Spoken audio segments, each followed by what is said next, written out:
Hello, everyone, and welcome to our webinar series, The More They Know, how Building Knowledge Powers Reading Success. My name is Lauren Brenner, and I'm on the literacy team here at Amplify. We are so excited to have you here for today's customer panel. Before we get started, I just want to share a few notes with you. Today's webinar will be recorded, and we'll email out the recording link for you to watch as you like or share with a colleague. Everyone here will also receive a certificate of attendance via email. Throughout the webinar, please feel free to drop any questions you have into the Q&A box, and we'll try to get to them at the end. We also encourage comments and conversation in the chat throughout the presentation. And now I'm going to turn it over to our moderators today, Meagan Molbert and Taryn Venditti. Hi, everyone, and welcome to our really exciting panel conversation. I just want to say, this could be grab your coffee, right? If it's midday for you and you need a little pick-me-up or your lunch, and we are so grateful that you are here joining us. Happy Wednesday. Taryn, I know you're excited to say hello as well. I'm always excited to say hello, especially today, I think. Really excited for folks to put in the chat where they're joining us from, maybe their role, what they hope to hear today. I'll tell you why I'm really excited today is because we have two powerhouse presenters, panelists, I should say, that we're going to hear from, and some really exciting discussion. So my name is Taryn Venditti. I am a product specialist with Amplify. The best part of my job is doing events like this, conducting these discussions, moderating, as well as supporting folks in the classroom. We love to get out and work with our pilot folks, and that's kind of where Meagan and I are. That's one of the only times Meagan and I get to be together, when we're out, and that's where she comes in with the pilot support. So Meagan, I'm going to turn it if you want to share a little bit about you. Sure, absolutely. Hi, everyone. My name is Meagan Molbert. Karen and I, we refer to each other as Shirley and Laverne. There's more to that story one day. If you ever meet us in person, you can definitely ask us to tell you that. But I am actually joining you from Louisiana today. My classroom experiences with Amplify CKLA specifically have equipped me to have these conversations, and also to support districts nationwide who are looking to make these shifts to research-based or structured literacy, research-based instruction, but also to it's what's given me the opportunity to connect with district leaders like Matt Patterson and now Taryn, and so I'm super excited to help kind of facilitate some conversation around what it's like to be a school or district leader who is fearlessly leading this charge of switching or kind of making the shift to structured literacy, and really the focus of this being that knowledge component. What does it take to build background knowledge, and how do we move forward? What are some of the successes and challenges of that? But also, what can we anticipate, and how can we relate to folks who have been in your shoes if you were looking or reviewing? I see in the chat, we actually have some of our partners who we have worked very closely with. So welcome again to all of you joining us from all over. We'll actually kind of look at where this webinar series started and where we're headed, and then we'll jump into introductions with Matt and Taryn. So Karen, I'll let you kind of share what Monday's session was about and where we're headed with this webinar series. Sure, thanks, Meagan. So if you didn't get a chance to listen to Susan really did some level setting around building knowledge and sharing a lot of resources that might benefit you in supporting folks in making that shift. And it's really about that language comprehension side of things. She also kind of interwove writing as well, because that's kind of one of those things that gets lost in the discussion when we talk about the simple view of reading. So I would love for you to go back and listen to that if you haven't, especially if you're looking for resources to support it, maybe leaders, maybe teachers in the classroom who are looking to make that shift, or maybe you're looking to help them make that shift if it's necessary. She mentioned at the end of the webinar the Knowledge Matters campaign, and that's something we are very excited that for folks to really get familiar with in terms of the work that they're doing and the curriculum review tool that they have come out with. And so visiting classrooms may not be in your purview. You might not be able to get out of your district classroom into places like Matt's district and Taryn's in Denver, but you can do that through the Knowledge Matters website. You can also use that tool that they have to kind of look at your own implementation of knowledge building curriculum, the vocabulary, all of the language, all of that. We really are happy that their focus was on knowledge, but in addition to the skills side of things, the word recognition, they emphasize that this can be used in conjunction with another rubric, because other rubrics don't dig deep into knowledge, and that's what we're here to do today. And so listen to Susan's webinar, come back to us next week and hear from some teachers on our next webinar that are working with Taryn and Matt in their districts, because we love to hear from the leaders and we love to hear from the teachers. And so I think that leads us into, Megan, we're going to hear from our leaders right now. They're going to give a little introduction of their background. Yeah, absolutely. And I will just say this, in the conversations I have with district leaders and even, classroom teachers, one of the most impactful things you can do is to connect with a district leader or connect your teachers with other teachers. And so it's a great opportunity for whoever is joining today to hear through the administrator lens what this experience is like and how to continue to move forward with your efforts, but also to give teachers that opportunity to listen in. Maybe you have like TLC meetings next week, but that's enough from us. We'll turn it over to you, Matt, to give an introduction of yourself. Well, hi, everybody. My name is Matt Patterson. It's great to be with you this afternoon. I'm the assistant superintendent here at West Jefferson Hills School District. We're located about 10 miles outside of the city of Pittsburgh, and mostly a bedroom community. So we have a lot of homes, but not a lot of businesses in our area. Right now, we're the fastest growing school district in Western Pennsylvania and the 16th fastest growing in the state. So we are trying to keep up with the construction. And, if we're not talking about books in the hands of kids, we're talking about building buildings and where's the next one going. So it's, there's always something to keep us on our toes here. But so we are a district of about 3,400 kids. When I started here in 2017, we were less than about 2,875, somewhere in that area. So, and the main reason people come here is because of the academics. They know what's happening here. It's always been a solid district reputation-wise. We have great athletics, great academics, great arts programs for kids, and Amplify in our work, our work we've done with early literacy and really literacy K-8 has just been the icing on the cake for us. So we are grades K-8 with Amplify, ELA, and CKLA. We have skills, we have knowledge, we have the online pieces, we have the intervention piece, the universal dyslexia screeners.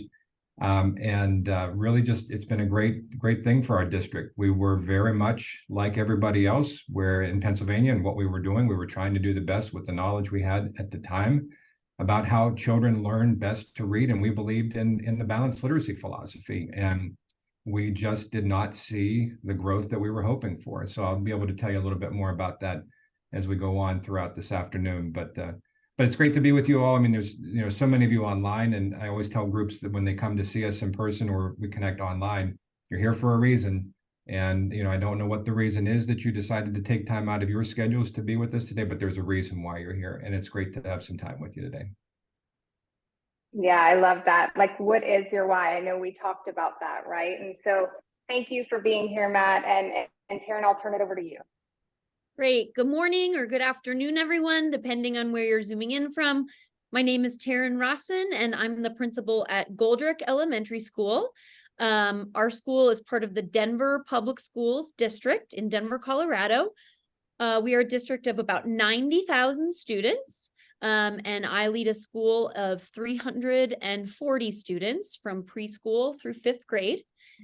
We are a bilingual school, so we have instruction happening at our school in both English and Spanish. This is our 3rd year of using the CKLA and Caminos curriculum. And we also are using the Amplify M-Class, Dibbles 8, and Lectura, universal screening assessments, and we also use those for progress monitoring. I became a principal. I'm in my 3rd year of the principalship because I had become obsessed with learning everything I could about the science of reading, and really realized that for all of the education improvement efforts that had been happening in our district and in our country for a long time, a lot of those were based on pedagogical practices and instructional materials in front of kids that were not aligned to evidence and were not aligned to what science knew about the way kids learn to read.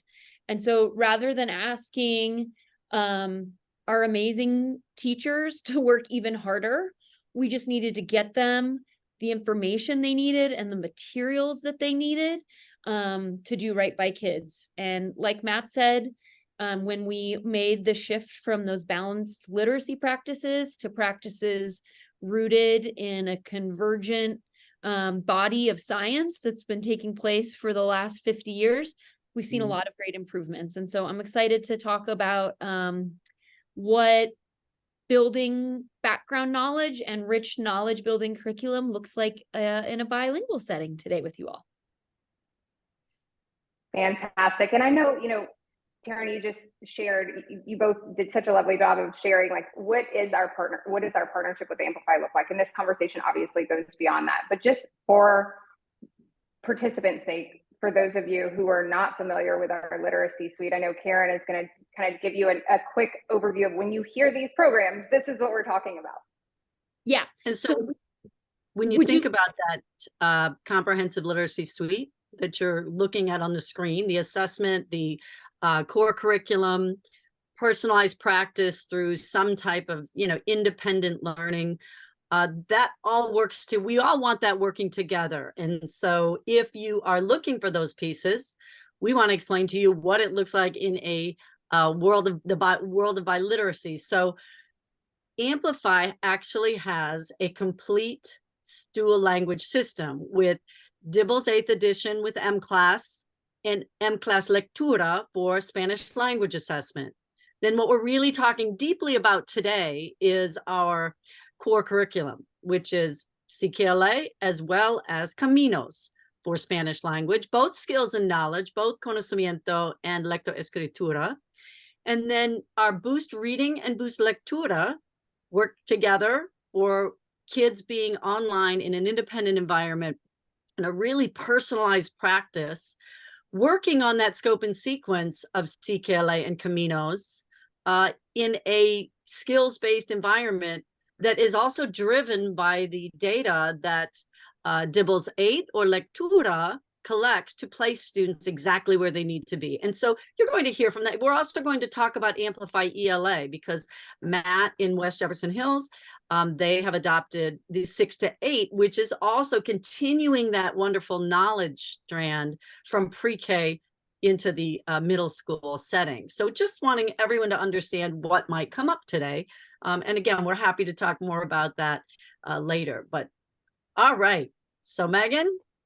Let's jump into it. So I know that whenever we think about the biliteracy suite as a whole and those things, that might be a little less familiar, but when it comes to knowledge-rich curriculum, and Taryn, you said it beautifully, like, we can learn about these practices all day long, but teachers need instructional materials that turn this research and make it come to life, right? What does this look like day to day for me as a classroom teacher and all of those things?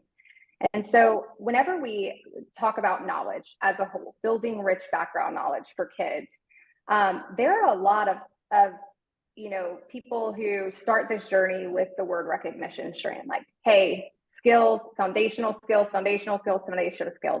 And something Matt shared with us is like, that was where we knew we needed to begin that work to even we knew that by K-2, we needed skilled decoders and encoders to be able to really succeed with grade level instruction. But when it comes to a knowledge-rich curriculum, we, science and social studies content, those areas, right? Different ends of the spectrum. What's diverse? What's not diverse? What does cultural representation look like for us? how do we prioritize some of those things in an adoption process? I know that you both have different experiences, but they're also very similar. And so let's kind of just talk about some common misconceptions about a knowledge-rich curriculum, right? And so I know, Matt, you all started you actually piloted way back when. And if you want to talk about kind of that experience with teachers coming to that, and I'm just going to give you a little glimpse of what you shared. I don't know, pressing into the why. And so I'd love for you to share how you guys worked past some of those misconceptions and even bring them up if you'd like. Sure. So, I mean, I'd love to tell everybody that we started off, back in 2019, knowing this is where we were going to be in 2023 and 24 school year. That just isn't the case. We had no idea about, we knew about the science of reading, but we didn't really know what it was. And it was, at the time, we believed it was just one small piece, which we said was phonics. We've got to have more phonics. Well, fast forward now, we know that the science of reading and foundational skills is much more than just phonics, but we had no idea on this whole piece of the knowledge building.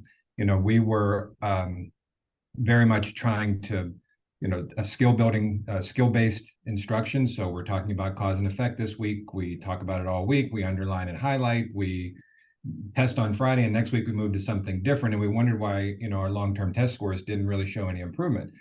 It really wasn't about that. It was about the idea of building knowledge that kids could relate to come when they have future experiences with whatever they're reading. There's always this moment of, oh yeah, I know about that because I learned that back in fourth grade.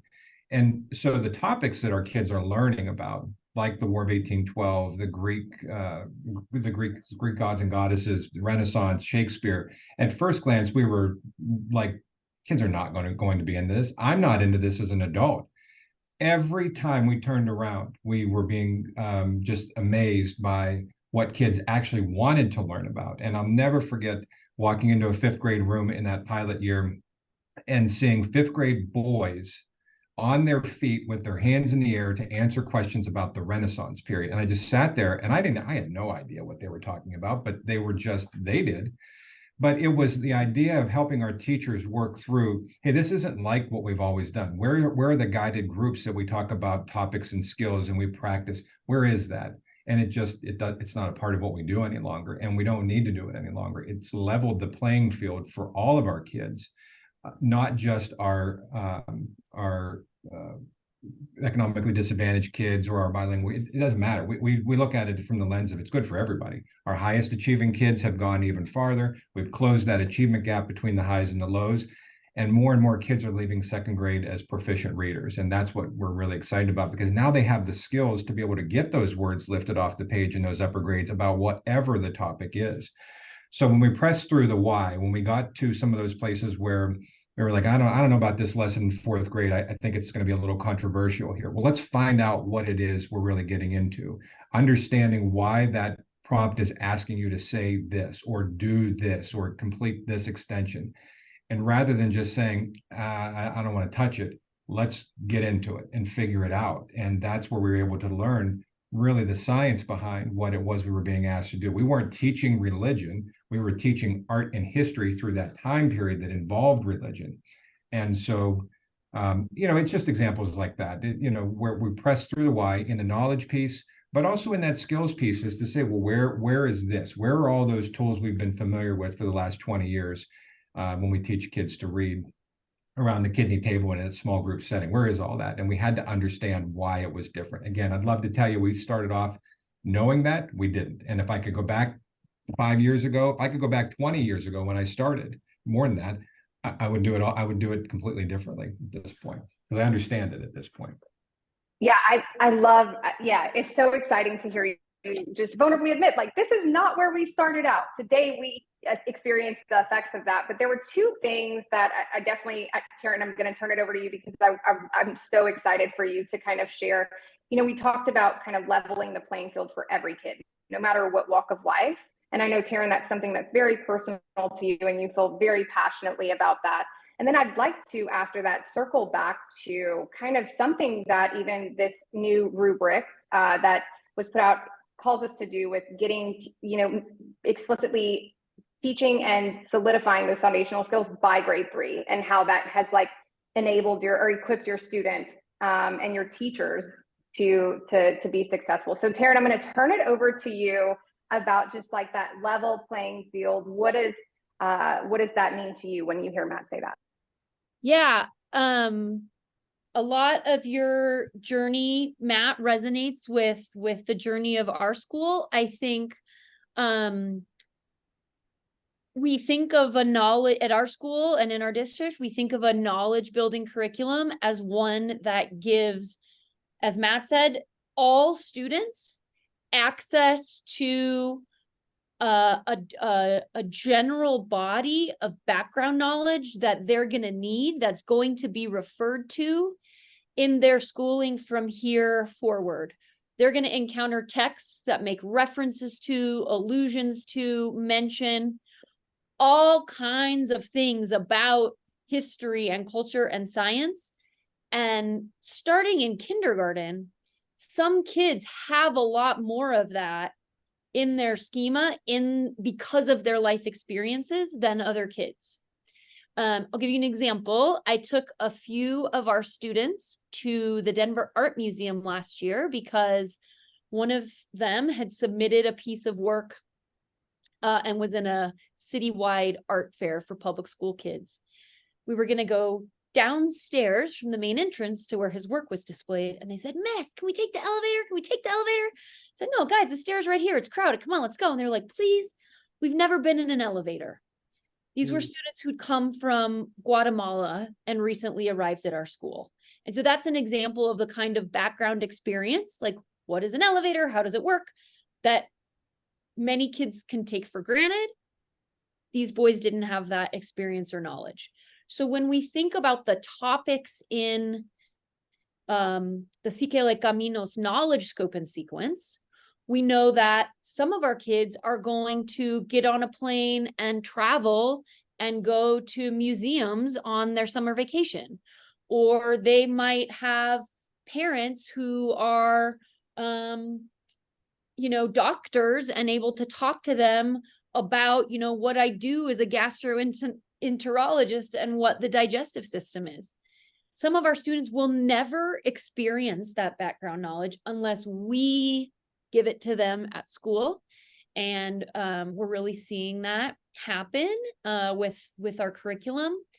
And I bristle a little bit when people tell me, "Oh, but this curriculum isn't culturally responsive," or, "Oh, this curriculum is Eurocentric. It teaches about Western history." And I think it does, but it also teaches the history and cultures from a lot of other places besides Western Europe. And like, why wouldn't we want our Guatemalan students and our Latino students who've never left Southwest Denver to have access to information about things like the Renaissance that they are certainly going to encounter when they read rich, complex grade level texts in high school and college? And so I think equity is giving kids entry points into this broader body of knowledge. Yeah, and when we spoke with Taryn, just to kind of introduce ourselves, discuss, how things are going, one thing you shared, Taryn, is what is inequitable is depriving students of color of the rich background knowledge that is fun and cool because of their color linguistics, is that they shouldn't have the cultural capital that privileged Americans have access to. And both Karen and I, when you said that, it really resonated with us, because when we think about cultural responsiveness or representation and all of those things, and you look at some of the stories in CKLA and kind of that misconception that it's just Eurocentric content or history, or, oh my goodness, these fairy tales or fables, these are this, or, and your realization of like, hey, this is actually the content that all students love, right? And they should have access to. It is part of our culture in those ways, but also just the honoring of those, ethnicities, and that representation within the curriculum is something that you guys have really come to embrace in such a large system, especially at your district. But one thing Taryn also shared in our call was the gamble, right? And Matt talked about the gamble and the risk of of that. And so, Karen, was there something you wanted to just jump in and say? Yeah, and I'm probably going to put Matt on the spot a little bit here because we're going back a few years, way back to when this all started. And I'm going to give a shout out to the account executive you originally worked with, Monica.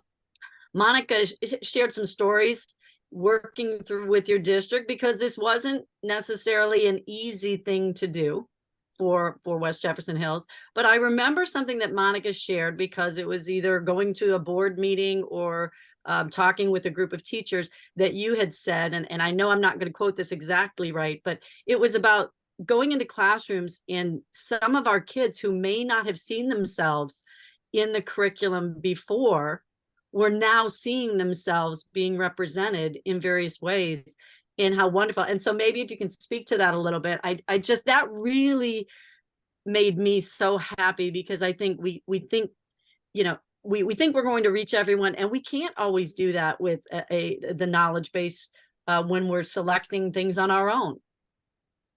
Yeah, I mean, and that it's only gotten better since that time because our English learner population has, I don't even know, when I came here, there were 20 ELs, we're well into the 120 or 30. So for us, that's a big number. And that's just the number of children that qualify for service. We have 200 more kids that didn't qualify for service. So our community has changed over time. And when we came to those units in the certain grade levels, our kids from other parts of the world just lit up because they could relate. And they all of a sudden became the stars. But what was even more impactful was the fact that the other kids now understood those children better, and they could have more of a relationship with them. Now they weren't quite so different any longer. Fast forward to where we are now, I like to think it's changed our community because there's been such a change in people moving in here that when we drive down the streets in the evening, we know now why there are Christmas lights on homes in August or in October or whenever the holidays are happening. And, we know about Diwali, and we know that because we were first introduced to it in the stories on those pages.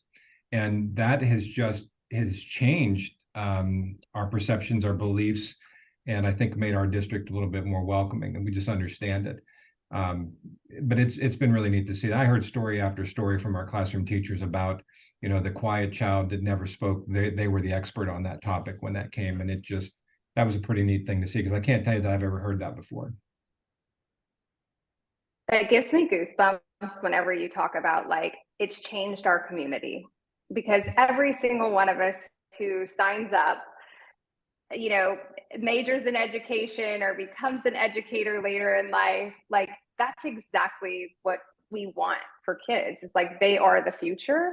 And the fact that you guys are experiencing that right now, 3 years into your implementation of a knowledge-rich curriculum that is representing your students in your classrooms is just so powerful. Taryn, I saw you kind of light up in the same ways that Karen and I did. What were you thinking as you heard Matt say that? I love the Diwali example, and I love that unit in second grade.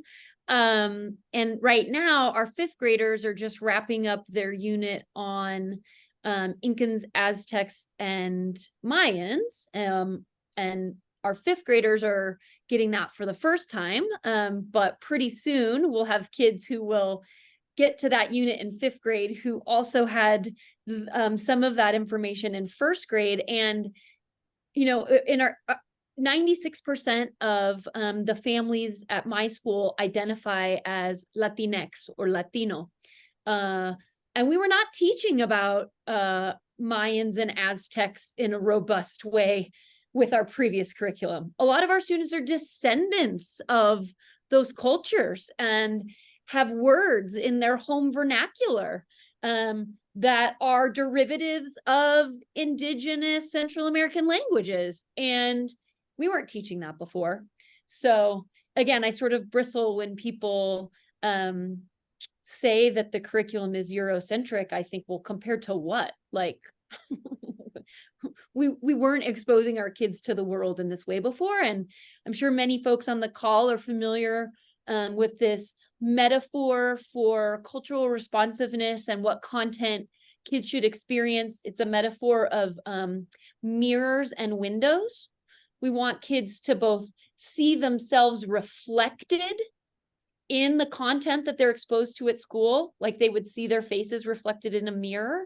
But we also want them to be able to look through a window and peer out into the world and be exposed to things beyond what they might have in their personal experience from the neighborhood that they grew up in.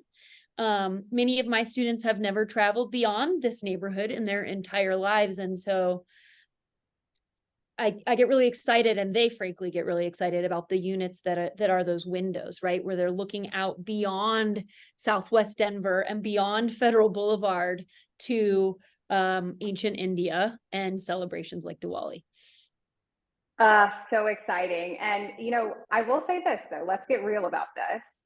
You guys have experienced the effects because you've taken that gamble, you've taken that risk. Like, you made that a priority as leaders to say, this is what's important to us. We have access to the research that's been there for decades. We are equipping our teachers to make informed decisions. But with that being said, there are some challenges that come along the way, some obstacles that we face as leaders whenever we are pushing forward with an initiative that causes some discomfort. Discomfort with teachers are having to, or telling stories or reading stories about topics that they are not the foremost experts on. Or maybe it's that in different districts, there's different kind of societal perceptions that are at play. One thing that Matt shared on our call was, you know what, we are not here to do the easy things as leaders. We're here to do the right thing. And so, Matt, what were some of the things that you all did to work past that? What was it like for you in your experience in West Jefferson Hills as that knowledge content, it's controversial to some, not controversial to all, but what was appearing as controversial? You said not teaching religion, right? But we're building community. So I'd love for you to share a little bit about your experience with that. Yeah, I mean, I got to tell you, for the most part, we've had very little concerns about the content being presented. And I've talked to school and district leaders all over, and by and large, that's generally the case. It's understanding why it is you're being asked to do whatever it is. You have to know the why behind it. I give a ton of credit to my teachers here in the district and our school building principals and our school board, who always were pressing behind, we have to do this. We can stay and continue to do what we've been doing for the last 40 years and we will be just fine. But we don't want to be just fine. We've got to find that thing that is that something different. And when we really got into the pilot, we realized that by and large, when we were listening to teachers and we were listening to our families and we were listening to our kids and our building principals, we were doing the right thing. But it's hard. It's not quite as hard now. I don't think it would be quite as hard now because so many have made the shift and there's a lot of allies out there. At the time, though, our closest ally was three hours north of us, and that was it. That's all the closest we could get to see it. So we were, we're surrounded by some fantastic school districts here in our neck of the woods. And we would get why aren't we doing what so-and-so is doing? Well, we know what they're doing. We're doing the same thing as they are. But if you want to do something different, we've got to do it. We've got to be, bold and courageous to take that leap to say, let's try it. Let's see what happens. And the more we played with the program and piloted and learned and wrestled, we understood that we were on to something pretty amazing. And we found that different thing that we were looking for. So, it was worth it. But I've talked to a lot of school leaders and district leaders all over, from Long Island to out west, that have said, Matt, I may lose my job over this. Yeah, but you'll go somewhere else and you'll be very successful and you will help kids there. I had a school leader I was working with recently, who's a friend of mine now. We talk often, and he said, I'm good. If I lose my job because of this, I'll go work somewhere else, but I know I'm doing the right thing for kids. And that's what we're here to do. We're not here to do the easy thing. We're not here to appease. We're here to move people forward, and we have the answers. Like there is no debate at this point about what we should be doing to teach kids to read, whether it's in Denver or it's in Erie or it's here in Pittsburgh. There is no debate about it, just like there's no debate about how best to treat diabetes or how best to perform open heart. We know those things. So why are we still beating a dead horse? Let's go. And so it was, but I can't, I mean, I will tell you that I was nervous at times about, my future, but thank God it all worked out the way it was supposed to.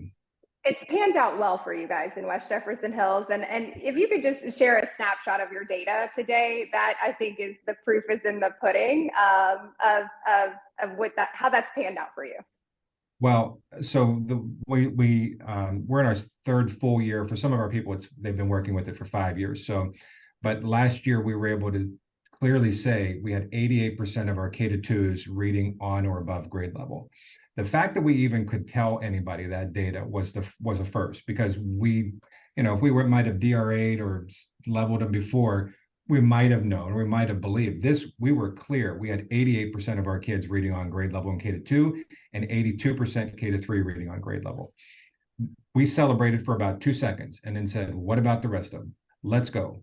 And so immediately we started planning summer programs that we were able to get about 50 of those kids into. And then even more, we were able to start within the first 2 weeks of providing small group reading instruction to those kids who needed it the most. There was no question about who those kids were and what they needed. We were off and running.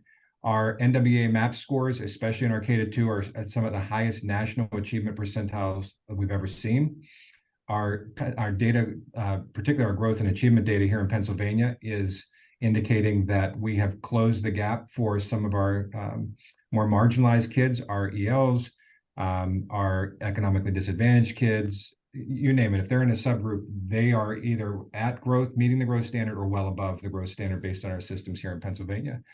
So we're pretty confident that data-wise, we're moving in the right direction with all of our subgroups. But beyond that, I have teachers that are happy to teach reading that have told me I delayed my retirement so I could see this project through. I don't know that I will say that when it's my time to retire, that I would say I'm going to stay on for another 5 years to see this project through. I think when it's time, it's time.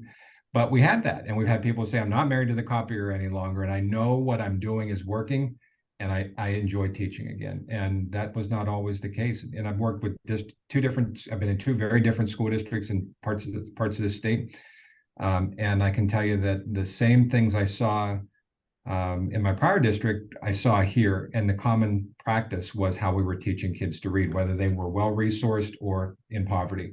We weren't teaching kids to read the right way. So again, our data we're really pleased with it, and we're not resting. We're still trying to go after that 95, 96% of kids on by the end of 2nd grade, at the latest 3rd grade. That's our goal. Well, and Matt, I mean, thinking about that and overcoming some of those challenges in implementation, Taryn, I know that you've got things that in terms of taking that gamble, so maybe you can share how it works in Goldrick and what you've experienced with your teachers. Sure. I would say we had 2 kind of common themes in the hesitancy that our teachers felt as they started implementing the knowledge block. We started in grades K-2 and now we're up to 5th grade. But at the beginning of our implementation with our K-2 classrooms, the first big hesitancy was, I'm supposed to read aloud? Like, they're going to be on the carpet for that long? They're going to be on the carpet for 45 minutes? Like, I'm used to the daily 5. I'm used to the timer going off and they're rotating and they're doing the worksheets and the little letter games. Like, how are they going to be engaged? And pretty quickly, people stopped worrying about that. I would say for 2 reasons. One, our teachers saw how engaged kids were. And after that 2nd, that 3rd, that 4th lesson in the unit, when kids already have some background knowledge about that day's read aloud, and that day's read aloud connects to what they talked to the days before, kids are into it. Secondly, we worked on some pretty straightforward teacher moves and pedagogy moves that helped, like really utilizing those comprehension questions and sprinkling them throughout the read aloud so that the read aloud is not a passive experience for kids, but they're turning and talking. They're voting yes and no by standing up and sitting down. They're doing choral responses to some of that vocabulary work so that kids aren't just sitting there, but they're really engaging. And again, after a couple of months, we nobody was talking about whether or not the kids could get through the read alouds anymore. I think the other hesitancy that we heard was, I don't know, Miss Rawson, this is really dense. This is really dense. I don't know if it's going in there. I'm not sure how much they're getting it. Are they going to remember it? I don't know. This is really dense. And I would say, I know, but we want to make sure that we're reading aloud from texts that are multiple grade levels above what kids could read independently, because that's how we're going to expose them to vocabulary and to the syntax and grammar that they need through their listening comprehension. My teacher's like, I know, but it's really dense. And I've got two anecdotes that I shared with Karen and Megan that sort of like quickly disproved that it was too dense for our kids. Early on, I was in our kindergarten Spanish language classroom observing a knowledge lesson, and students were learning about the 4 seasons and the difference between deciduous trees, where the leaves fall off in the fall, and evergreen trees or perennial trees that are green all year round, right? And in Spanish, deciduous trees are árboles de hoja caduca, trees with deciduous leaves, and evergreen trees are árboles de hoja perenne. And so the teacher's reading and using those words and showing pictures on the board, and they're turning and talking, and the kids are kind of, and at the end of the lesson, I was debriefing with her, and she was like, I don't know if they got it, Miss Rawson. I don't know if they got it. Several weeks later, this lesson was early on, September. Several weeks later, in October, they're out on the kindergarten playground, and they're playing, and she's supervising, same teacher. And Matt's nodding. I think he knows what I'm about to say. The kids come running up to her, and they go, look,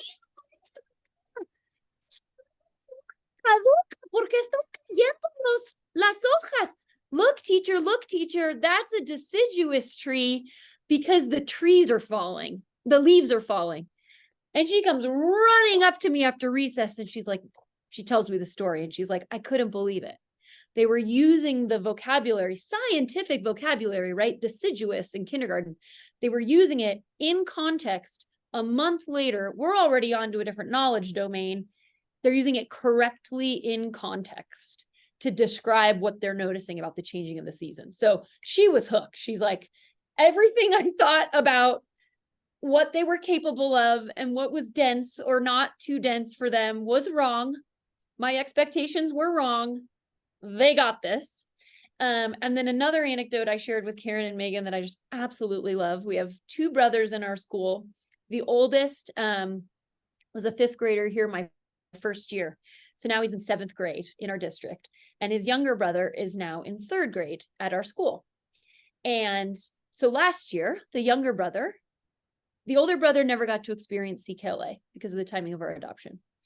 The younger brother had the ancient Greece and Greek mythology knowledge domains last year. In our 7th grade curriculum, the older brother, the 7th grader, is reading Rick Riordan's Percy Jackson book as part of our middle school curriculum. And a teacher came and told me the other day that the older brother goes home, asks the younger brother a bunch of questions about Greek mythology. Who's Poseidon again? Who's the one down in Hades who's carrying the people across the river Styx? And the 3rd grader tells him because he remembers everything from the mythology unit. And then the older brother's like, oh man, little brother, you don't know. You're just making that up. And then he goes back to school the next day. And sure enough, the teacher, when they're reading Percy Jackson, confirms everything that the little brother told him.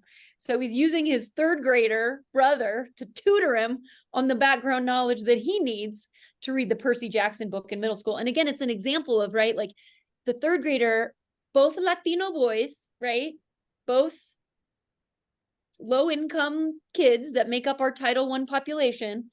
The 3rd graders retained that from last year well enough to now help his older brother with his reading. So it might seem dense, but we just have proof points again and again and again and again that it's getting in there and it's staying in there because they're so engaged and they're capable.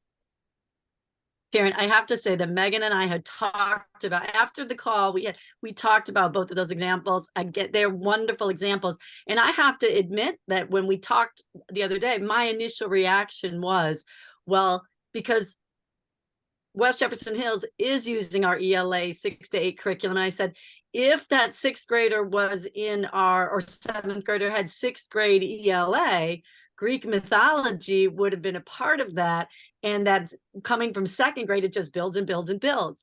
And so that also brings to mind when you talk about, and I think we're going to hear from that teacher with the deciduous trees example next week, right? And we're also going to hear from some ELA teachers in Matt's district next week. But when you talked about going back to trying to help teachers make it work for them, how do we do that? I love to think about going back to the teacher's guides, like you said, and providing those supports that are built in. One of the things that comes up on the Knowledge Matters rubric, they have 8 dimensions that they look at. And one is the ease of use of the curriculum. And I think you can probably both speak to that the curriculum provides supports, provides those engagement strategies, but we also don't want teachers, and Megan uses this phrase all the time, and now I do as well when we go into support pilot teachers, don't forget your bag of tricks. You've got a bag of tricks. All teachers bring that. And sometimes they forget that when they're adopting a new curriculum, or they're thinking that shift is a challenging thing to make. And we don't want them to forget that. But the curriculum itself provides those supports. And you want to make sure that's part of an implementation, especially with the challenge, as you mentioned, with some of the topics as well. We provide that background knowledge for teachers at their level. As Matt mentioned, I don't know about the Renaissance. The kids knew more about the Renaissance. The teacher's guide provides that for folks. And so we always want them to think you don't have to be an expert on those topics coming in. And I know Megan sees that as well when she's out working with those pilot folks. Yeah, that's exactly right. So, and just the expert, but also to just like, how can we make sure that we are creating equitable learning opportunities with high-level complex text about rich worldly topics that students may otherwise never know existed outside of our small community?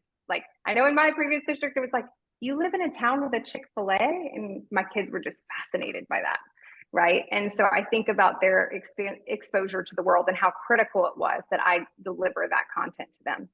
But there is something that I want to just kind of, share too. Oftentimes we get the question about what about where are the trade books? What, all the trade books and the authentic text and those kinds of things. Where's the free independent reading time? How do we create the joy of reading, right, within our kids? Is the science of reading really killing the love of reading, right? And so I'm wondering what your takes on that is. And Matt, I'll turn it over to you. And Taryn, I'd love to hear your take on that as well.